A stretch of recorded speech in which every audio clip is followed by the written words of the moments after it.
नमस्कार सभी को। चलिए शुरू करते हैं आज की क्लास। तो थ्योरम है वो कंप्लीट हो चुकी है अब तक। ठीक है, लास्ट जो थ्योरम थी वो था कोशिकीय विसरण के सामान्य सिद्धांत। ठीक है, और उसका स्टेटमेंट ये था कि जो आपका अनुक्रम अक्षर है वो अभिसारी है, उसकी आवश्यक को प्रयास करता है कि वो कोशीय अनुक्रम है। यानी अभिसारी है तो कोशीय अनुक्रम होगा और कोशीय अनुक्रम है तो अभिसारी अनुक्रम, दोनों आवश्यक और पर्याप्त। ठीक है, अब उसी थ्योरम को काम में लेते हुए आपको क्या करना है, इन एग्जाम्पल को प्रूफ करना है। ठीक है, आइए देखिए। कोशिकीय अभिसरण के सामान्य सिद्धांत से सिद्ध कीजिए कि, यानी जो कल आपको प्रूव करवाया उसका स्टेटमेंट याद रखना है कि यदि अनुक्रम अभिसारी अनुक्रम है तो वो कोशीय अनुक्रम भी होगा और कोशीय अनुक्रम है तो वो अभिसारी अनुक्रम भी होगा।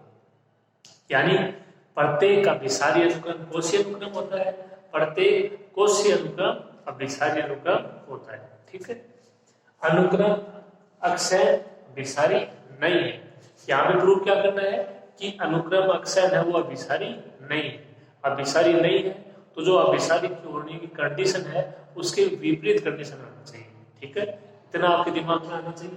जहाँ ये दो क्वेश्चन है अलग अलग, दोनों इंपोर्टेंट क्वेश्चन है, आए हुए क्वेश्चन है, दोनों का तरीका है वो एक है, संख्याएं चेंज होगी। ठीक है, ध्यान से समझना, बिल्कुल आसान सा तरीका है। पहले में एक्सएन का मान है 1 plus 1/2 plus 1/3 dot dot dot 1/n। दूसरे में एक्सएन का मान है 1 plus 1/3 1/5 plus dot dot dot 1/2n minus 1। ठीक है, तो अपन दोनों करते हैं बारी बारी से। सबसे पहली बात, प्रत्येक अभिसारी अनुक्रम क्या होता है, कोशी अनुक्रम। ये इसके सामान्य सिद्धांत से हो गया। चलिए मैंने ऊपर ऊपर ये लिखा था कोशी के अभिसरण का सामान्य सिद्धांत। ठीक है, तो आपको पता होना चाहिए कि सामान्य सिद्धांत कौन सा है। तो यदि प्रत्येक अभिसारी अनुक्रम कोशी अनुक्रम होता है तो इसका मतलब अभिसारी अनुक्रम और कोशी अनुक्रम की कंडीशन आपको पता होनी चाहिए। कोशी अनुक्रम की क्या कंडीशन थी, xn माइनस xm का मापांक less than epsilon for all n greater than equal to n0 n greater than equal to n0। या दूसरी condition xn plus p minus xn का मापांक less than epsilon for all n greater than equal to n0 और p belongs to n। और ये दूसरा तरीका ही यहाँ पे काम में आएगा। ठीक है, क्योंकि जो उसमें आपने कोशी के अभिसरण का सामान्य सिद्धांत है उसमें वही तरीका काम में लिया है, xn plus p minus xn का मापांक लेस देन एप्सिलॉन। ठीक है, चलिए शुरू करते हैं।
कोशी के अभिसरण के सामान्य सिद्धांत से प्रत्येक अभिसारी अनुक्रम कोशी अनुक्रम होता है। इसको आप ऐसे भी ले सकते हो, प्रत्येक कोशी अनुक्रम अभिसारी अनुक्रम होता है, वो एक ही बात है।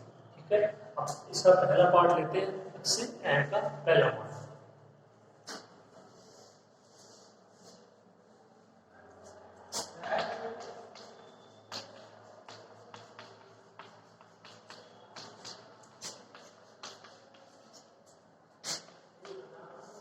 ये लगभग xn का मान है। अब अपने को यहाँ से सबसे पहले मान ज्ञात करना है xn प्लस p का, उसके बाद में xn plus p minus xn के मापांक का मान ज्ञात कर लेते हैं। वो आना चाहिए लेस देन एप्सिलॉन। अगर ऐसा आ जाता है तो वो अभिसारी है, और यदि ऐसा नहीं आता तो वो अभिसारी नहीं है। ध्यान दे, यहाँ पे प्रूव करना अभिसारी नहीं है तो मतलब उसकी वो कंडीशन नहीं आनी चाहिए। देखिए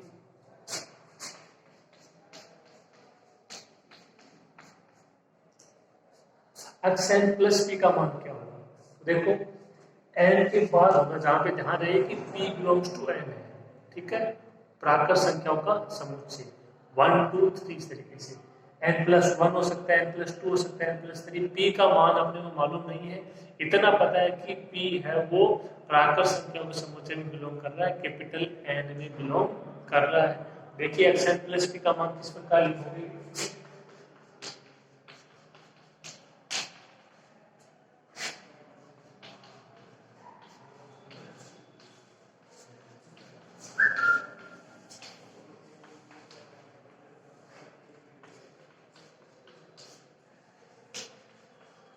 ये xn+p का मान होगा।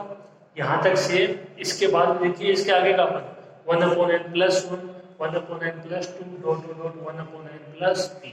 इसके बाद में आप डायरेक्ट n की जगह n+p रख दोगे, वो नहीं होगा, क्योंकि p का मान यहाँ पे फिक्स नहीं है कि वो 1 है 2 है, लेकिन इतना पता है कि p का मान 1 2 से लेके अनंत तक है, मतलब वो प्राकृत संख्या का समुच्चय n तक है, अपने को पता नहीं 1 2 से स्टार्ट है और वो p तक जाएगा। p का जो भी मान है, 3 है तो 3 तक आ जाएंगे, 4 है तो 4, 2 है तो 2, ठीक है। इस तरीके से आपको xn+p का मान लिखना आना चाहिए। हम मान क्या करते हैं, xn+p माइनस xn, ठीक है, लिखो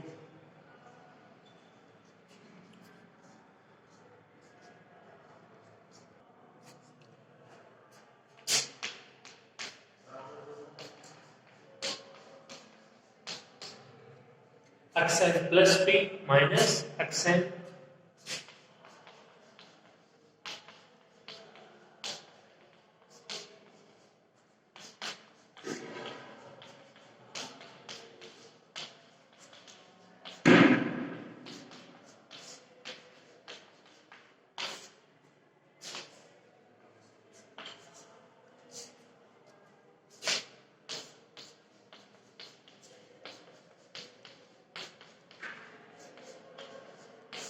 ये xn+p का मान, ये xn का मान, कहां तक, यहां से लेके यहां तक के मान कैंसिल, क्या बचेगा 1/n+1 plus 1/n+2 plus dot dot dot 1/n+p।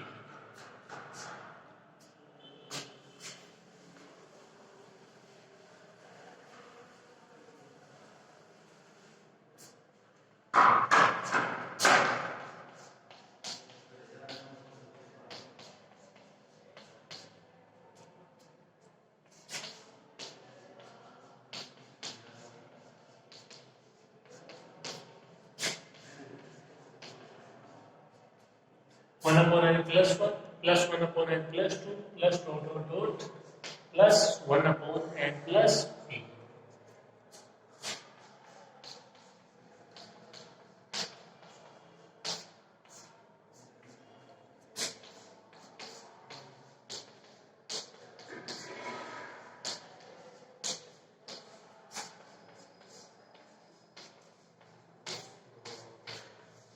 इसका दोनों तरफ मापांक ले लिया, समीकरण 2। अब जो RHS है इसको हल करते देखिए, पहला और दूसरा क्वेश्चन है वो दोनों सेम है, देखिए आपको इसका तरीका समझ लेना। देखिए समीकरण एक ही RHS को हल करते, जो मान आएगा वो इसका मान बनेगा, ठीक है, इनको भी दोनों बराबर है।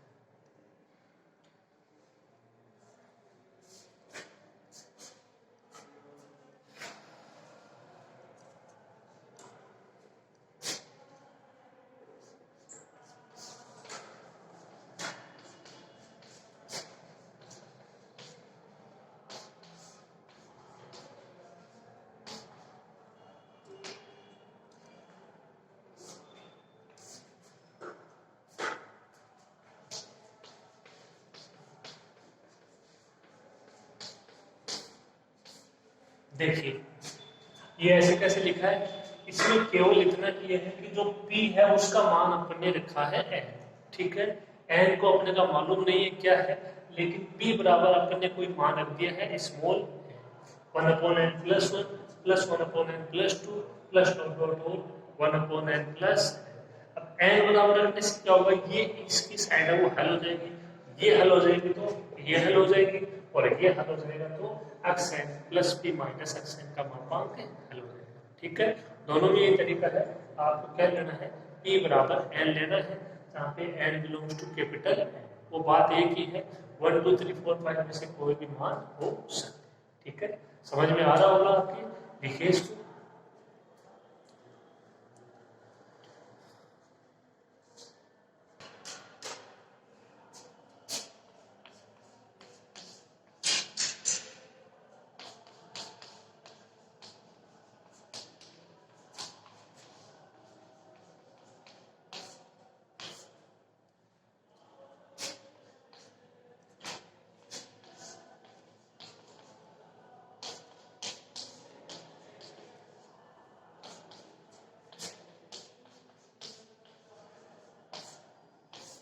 ये क्या हो जाएगा, 1 upon n plus 1 plus 1 upon n plus 2 plus dot dot dot 1 upon n plus n 1 upon 2 n. ठीक है, ध्यान रहे इसका मान ज्ञात कर रहे हैं, जहाँ पे p बराबर क्या है n, p बराबर रखेंगे तो ये आएगा। ठीक है, देखिए आगे,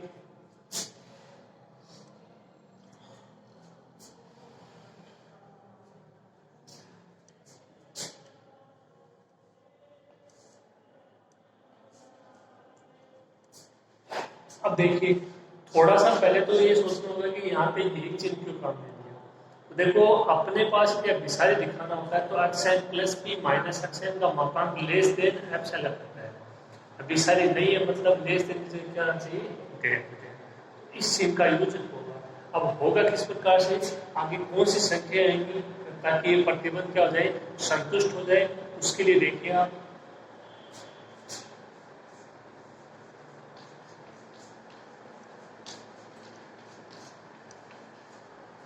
देखो ये लास्ट वाला मान है 1/2 है, 1/2 है।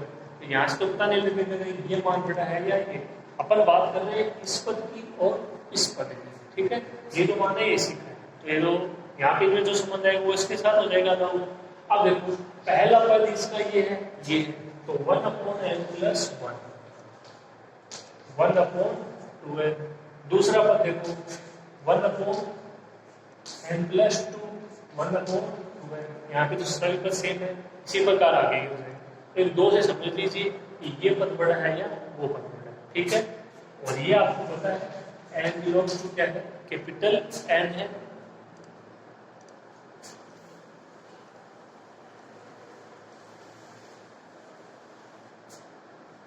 n बराबर 1 रखेंगे। ठीक है, 1 रखोगे तो 1/2 1/2।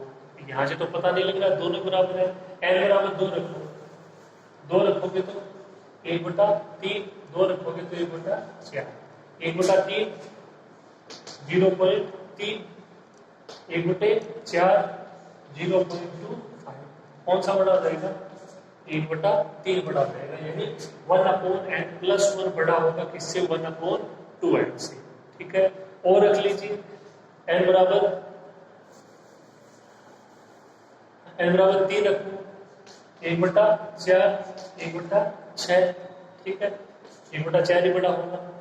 समझ में आ गई होगी बात, 1/n प्लस 1 बड़ा होगा 1/2n से। इसी प्रकार यहाँ पे रख लो, कोई भी मान रख लीजिए 1/n प्लस 2, n बराबर 2 रखोगे 4 सेम देगा। n बराबर 3 रखो 1/5 1/6, 1/5 ही बड़ा होगा। ठीक है, तो 1/n प्लस 2 बड़ा होगा 1/2n से। ठीक है, इतनी बात। इसका मतलब ये मान छोटा है इससे, ये मान छोटा है इससे, ये दोनों बराबर है, तो इनका योगफल, इनके योगफल से क्या होगा, छोटा होगा। वो मान क्या होगा, पूरा छोटा होगा किससे, इससे, यानी ये मान बड़ा होगा उससे। ये बात क्लियर हो जानी चाहिए। सीक्वेंस कहाँ से बनानी है, लास्ट वाला मान देखना है कि किस प्रकार का है। तो यानी सारे पदों को लिख दीजिए, देख लीजिए ये बड़ा है या ये बड़ा है। ये मान किसका है, इसका मान बड़ा है, इसका मतलब इसका मान छोटा होगा किससे, इससे भी। ठीक है, क्योंकि दोनों क्या है, बराबर है। तो ये बात अगर इसमें समझ में आ जाती है तो ये पूरा का पूरा एग्जाम्पल आसानी से हो जाएगा। ठीक है, देखिए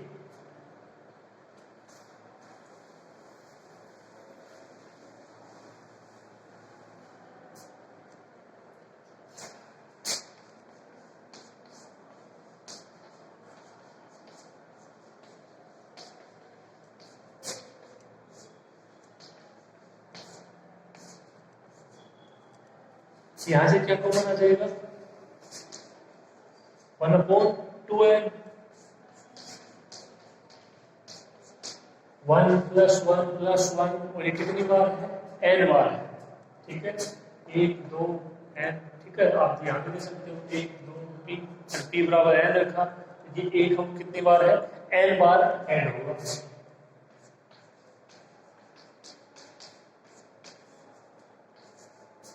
ये बात समझ में आ गई अच्छे से।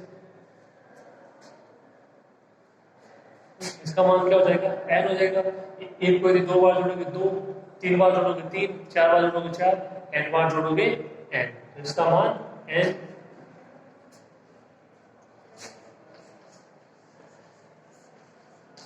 Less than 1/2n into n, n से n कैंसिल, लेस देन 1/2, ठीक है।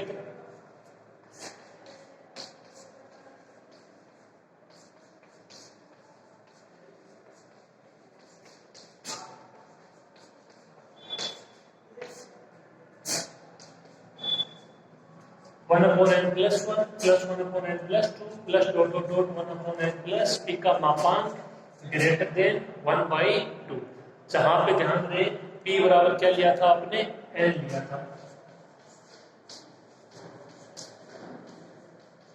जहां p बराबर क्या लिया था n। अब इसका मान रखेंगे, ठीक है समीकरण 1 में, ठीक है ये मान किसके बराबर था xn + p माइनस xn के मापांक का मान था ये, ठीक है ये मान 1/2 से बड़ा है, वो मान भी 1/2 से होगा बड़ा, लेकिन शर्त क्या है p का मान क्या दिया है n, ठीक है तो समीकरण 1 और असमीका 2 से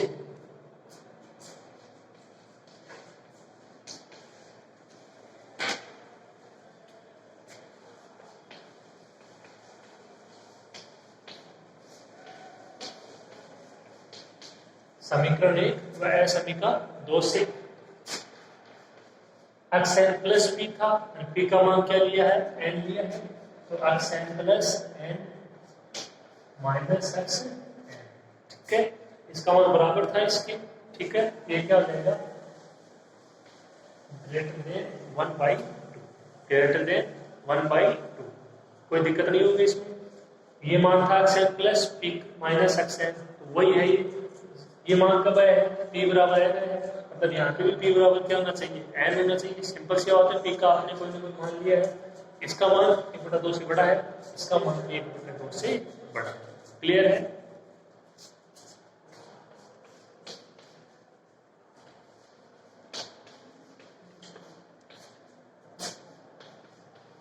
इसको क्या ले सकते हो xn + n x2n minus xn का मापांक ग्रेटर देन 1/2, ठीक है इसको इतना करो समझ के आराम से।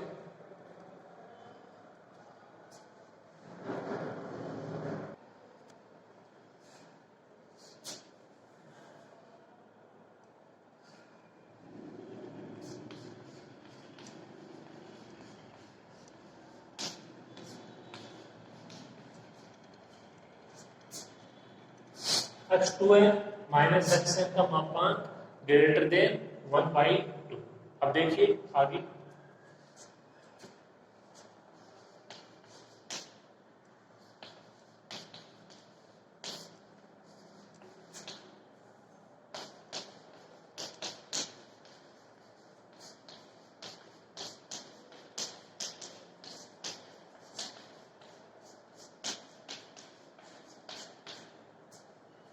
एप्सिलॉन के रूप में दिखाना है, तो यदि स्विच एप्सिलॉन ग्रेटर देन 0 का चयन इस प्रकार से करें ताकि देखो 0 लेस देन एप्सिलॉन, एप्सिलॉन का मान 0 से बड़ा है, तो ये कंडीशन भी सेटिस्फाई, और क्या लेस देन 1/2, ठीक है एप्सिलॉन का मान 0 से बड़ा 1/2 से छोटा, बहुत सारे मान हो सकते हैं, ठीक है 1/3 है 1/4 है 1/5 है, तो ये भी मान जो आपकी कंडीशन है ये भी सेटिस्फाई और ये भी सेटिस्फाई। ऐसा क्यों लिखा क्योंकि यहाँ पे अपने पास आ रहा है मान 1/2, अब 1/2 है एप्सिलॉन क्या है 1/2 से छोटा है, ठीक है तो यहाँ से छुटकारा ले सकते हो लेस देन एप्सिलॉन, इसके साथ हो जाएगा नहीं हो जाएगा, यहाँ से 1/2 ग्रेटर देन एप्सिलॉन, यहाँ से भी 1/2 ग्रेटर देन एप्सिलॉन। इस कंडीशन के अनुसार आप इसको यहाँ पे ऐसे लिख सकते हो। तो यहाँ पे एप्सिलॉन का चयन आपको इस प्रकार से करना पड़ेगा कि एप्सिलॉन क्या हो, 0 से तो बड़ा हो लेकिन 1/2 से क्या हो, छोटा हो। इस तरीके से आपको इसमें करना ही होगा, ठीक है। तो ये एप्सिलॉन का मान इस तरीके से आपको लेना है।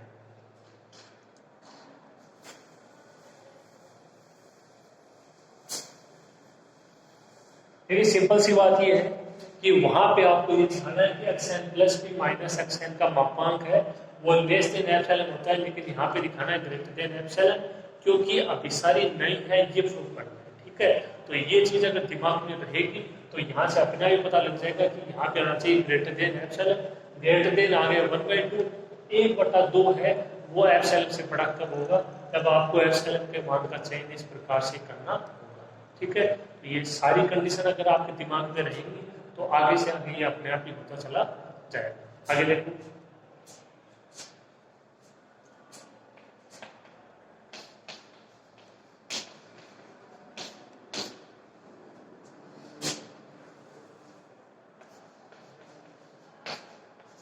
इसको क्या लिख दोगे ऐसे, x2n माइनस xn का मापांक greater than 1/2 greater than epsilon, या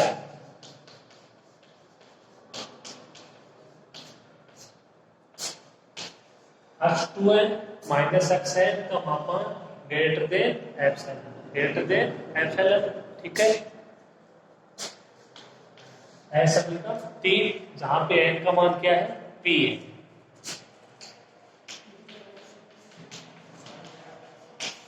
कंडीशन आपको याद रखनी होगी, इंपॉर्टेंट कंडीशन है, पी के किसी मान के लिए आपने ये कंडीशन दिख दी। यहाँ पी का मान क्या है, एन, ठीक है।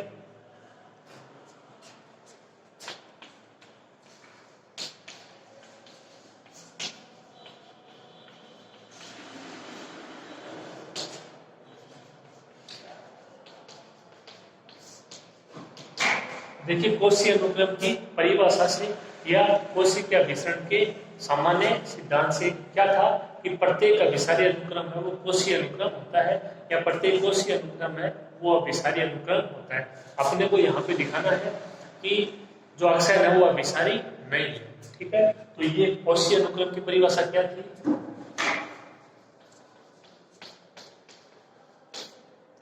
xn plus p minus xn का मापांक लेस देन एप्सिलॉन,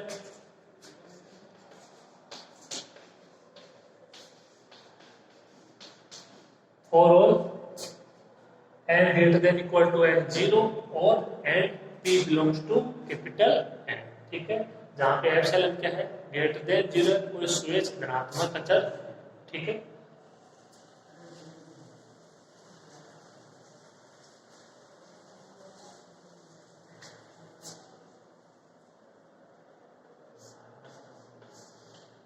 ये हो गई आपकी एसमी का चिन्ह। अब देखिए ये अनुक्रम अक्षर है, ठीक है। ये अनुक्रम अक्षर जो कि आपकी एसमी का 3 है, इससे क्या स्पष्ट है, इससे स्पष्ट ये है कि अनुक्रम अक्षर है वो अभिसारी अनुक्रम नहीं है, ठीक है। क्यों, क्योंकि यदि यहाँ से अगर आप देखो ये कोशी अनुक्रम की परिभाषा इससे आप देखो तो इससे आपने बोला है कि उसको सामान्य सिद्धांत से कि प्रत्येक जो कोशी अनुक्रम है वो आपका अभिसारी अनुक्रम होता है, यानी जो कोशी अनुक्रम है वो अभिसारी भी होगा। तो ये कोशी अनुक्रम की कंडीशन थी, और इसी कंडीशन से बोलोगे अगर ऐसा जाता है तो देखो एक तो अभिसारी अनुक्रम की कंडीशन क्या थी, एक्सएल माइनस एल का मापांक लेस देन एप्सिलॉन। दूसरी कंडीशन ये भी होगी अभिसारी की, क्योंकि आपने वहां से प्रूव किया है कि प्रत्येक घनकोशीय अनुक्रम आपका अभिसारी अनुक्रम होता है और प्रत्येक अभिसारी अनुक्रम कोशी अनुक्रम होता है, ठीक है। इन चीजों को दिमाग में बैठाना होगा। तो यहाँ से ये परिभाषा तो कोशी अनुक्रम की, लेकिन ये जो स्थिति है, कंडीशन है, ये अभिसारी अनुक्रम की भी होगी, ठीक है, क्योंकि दोनों एक ही चीजें हैं। ये अपन ने प्रूव कर दिया है कोशी के अभिसरण के सामान्य सिद्धांत में। तो यदि जो ऊपर दिया गया अनुक्रम अक्षर है वो अभिसारी अनुक्रम होता तो इस प्रकार की कंडीशन में आनी चाहिए थी। उसको अपन ने पी के किसी मान के लिए हल किया तो कंडीशन क्या आई, x2n minus xn greater than epsilon आना क्या चाहिए था, xn plus p minus xn का मापांक less than epsilon. According to Cauchy अनुक्रम और अभिसारी अनुक्रम की परिभाषा से। ये आना चाहिए था, ये रहा है। इसका मतलब ये अनुक्रम यानी एक्शन जो कि दिया गया है 1 + 1/2 1/3 1/n, ये अभिसारी अनुक्रम नहीं है, क्योंकि ये क्या है, असमीका 4 का विरोधाभासी। ठीक है,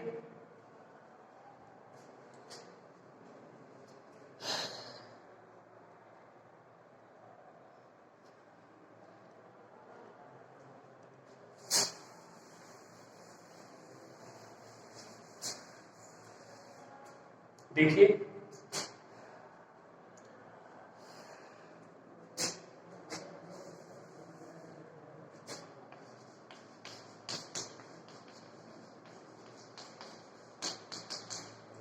आपने भी यहाँ पे p का मान n लिया था, तो इसमें भी ले लेते हैं p बराबर n हो, तो क्या हो जाएगा, x2n माइनस xn का मापांक लेस देन एप्सिलॉन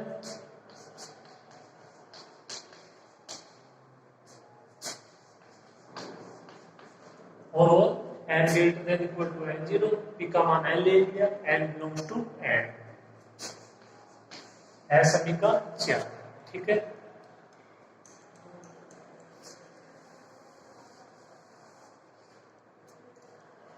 असमीका 3 है, वो असमीका 4 की क्या है, विरोधाभासी है। असमीका 3 है, वो असमीका 4 की क्या है, विरोधाभासी है। यहाँ पे क्या है, x2n माइनस xn का मापांक ग्रेटर देन एप्सिलॉन है, यहाँ पे x2n माइनस xn का मापांक लेस देन एप्सिलॉन। तो यदि एक्शन अभिसारी अनुक्रम होता, ये कंडीशन आनी चाहिए थी, और अपन ने इसको पूरे को हल किया, अपनी कंडीशन नहीं आई। p के किसी मान n के लिए ये फॉर्मूला हो जाएगा कोशी अनुक्रम से उसकी, ठीक है, कंडीशन, और p बराबर n के लिए जो मान दिया गया है अनुक्रम एक्शन का, उसके लिए ये आ जाएगा। और ये दोनों मेल नहीं खाते। अगर ये ऐसा हो जाता तो अक्षयन एक अभिसारी अनुक्रम है, इसके विपरीत हो गया तो अक्षयन अभिसारी अनुक्रम नहीं है। बात है वो दिमाग में बैठ गई होगी कि कौन सी कंडीशन की सहायता से आपको इसको प्रूफ करना है। ठीक है,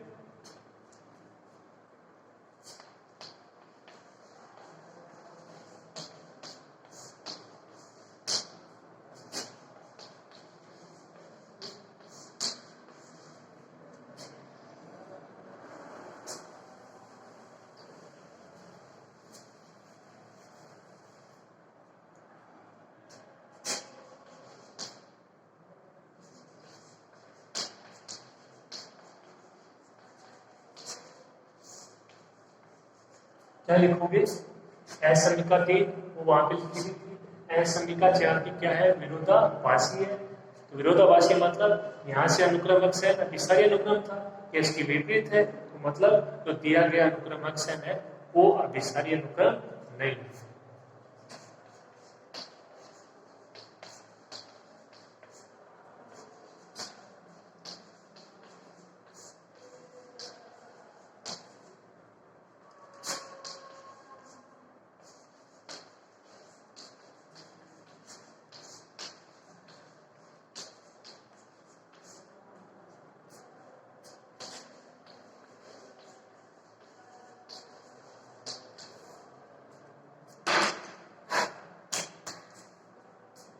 देखिए ये आपका पहला पार्ट था इसका, सेम इसी की तरीके से आपका इसका दूसरा पार्ट होगा। ठीक है, थोड़ा सा मैं इसको रिवाइज कर देता हूँ। आपने क्या किया, एक्शन का मान आपको दिया गया था, वहां से आपने ज्ञात किया एक्शन प्लस p का मान, वो आपको ठीक से लिखना आना चाहिए। ऐसा नहीं कि n की तुरंत बाद आप लिख दोगे n प्लस p, नहीं, क्योंकि p belongs to capital n है, n की जगह p की जगह 1 भी हो सकता है 2 भी हो सकता है, अपने को मालूम नहीं। तो n के बाद में n+1 n+2 कहाँ तक चला जाएगा, n+p तक वो चला जाएगा। ठीक है, xn plus p minus xn का मान ज्ञात करो। क्यों, क्योंकि कोशी के अभिसरण के सामान्य सिद्धांत है, उसमें यही फॉर्मूला काम में लिया गया है, न कि xn माइनस xm का मापांक वाला काम में लिया गया है। ठीक है, वहां से इतना याद हो जाएगा, उसको हल करोगे। ठीक है, फिर आपको जो ये थोड़ा सा याद रखना है कि p का कोई मान लेना है n। ठीक है, तो वो 2n हो जाएगा, लास्ट वाला पद हो जाएगा 2n, उसी के हिसाब से सारे पद लिख लीजिए, सारे पद हो जाएंगे 2n के रूप में। फिर देख लीजिए कि p बराबर n रखा है वो मान, ठीक है, और जो सेम हो गए सारे 1/2n 1/2n 1/2n, उनमें से कौन सा मान छोटा है कौन सा मान बड़ा है, ठीक है। n बराबर आप मान रखोगे 1 2 3 4 इस तरीके से, ये पता चल जाएगा कि छोटा है बड़ा है, वो कंडीशन आ जाएगी, ठीक है। अब थोड़ा सा दिमाग में ये होना चाहिए कि ये प्रूव करवा रहा है, पूछ तो आपसे रहा नहीं कि बिसारी है या नहीं, प्रूव करवा रहा है कि बिसारी नहीं है, तो आपके दिमाग में ये पहले से आना चाहिए कि xn plus p minus xn का मापांक लेस देन एप्सिलॉन की बजाय क्या आना चाहिए, ग्रेटर देन एप्सिलॉन आना चाहिए। ग्रेटर देन क्या है 1/2, इसका मतलब 1/2 भी क्या होगा एप्सिलॉन से बड़ा। इस प्रकार की कंडीशन अपन ले सकते हैं, क्योंकि अपने को केवल इतना दिखाना होता है कि एप्सिलॉन वो 0 से बड़ा है। अपन अपनी इच्छा अनुसार, इसलिए उसको बोलते हैं स्विच, ठीक है। तो स्विच का ये मतलब है कंडीशन फॉलो होनी चाहिए कि 0 से बड़ा, तो 0 से बड़ा 1/2 से छोटे बहुत सारे मान हो सकते हैं। क्या आ गया ग्रेटर देन एप्सिलॉन, p बराबर n रख दिया दोनों तरफ, x2n माइनस xn के मापांक आ गया, एक परिभाषा से एक दिए गए अनुक्रम से। परिभाषा में तो लेस देन एप्सिलॉन हमारा जो दिया गया उसमें ग्रेटर देन आ रहा है, और दोनों एक दूसरे की विरोधाभासी, इसका मतलब दिया गया अनुक्रम a का विस्तारी अनुक्रम नहीं हो सकता, ठीक है। अच्छा क्वेश्चन था, बहुत ही अच्छा क्वेश्चन है ये, इसको आप अच्छे से पढ़ना, ठीक है। जो दूसरा पार्ट है वो अपन पढ़ेंगे अगली क्लास में, ओके।